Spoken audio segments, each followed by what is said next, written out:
Friends எல்லாருக்கும் வணக்கம். இப்போ பார்த்தீங்கன்னா சிக்கன் உப்பு கறி எங்கள் ஊர் ஸ்டைலில் செய்ய போகிறேன். அதுக்கு தவா எடுத்துக்கிட்டு நல்லெண்ணெய் வந்துட்டு நான் ஒரு 4 டீஸ்பூன் எடுத்திருக்கேன். அதுக்கப்புறம் சோம்பு, பட்டை, கிராம்பு, ஏலக்காய், பிரிஞ்சி இலை அதெல்லாம் போட்டுட்டு இப்போ கருவேப்பிலை போட்டுக்கணும். அதுக்கப்புறம் வரமிளகா வந்துட்டு நம்ம உரப்புக்கு தேவையான அளவு போட்டுக்கணும். இதில் மெயின் வரமிளகா தான்.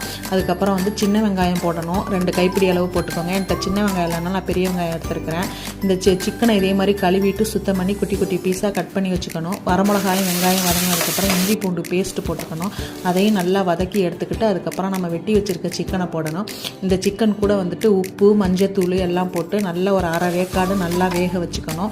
அரை வேக்காடு நல்லா வெந்ததுக்கப்புறம் வந்து தண்ணிலாம் ஊற்றக்கூடாது. சிக்கன்லேருந்து விடுற தண்ணி எண்ணெயிலே தான் வேகணும் இந்த மசாலா.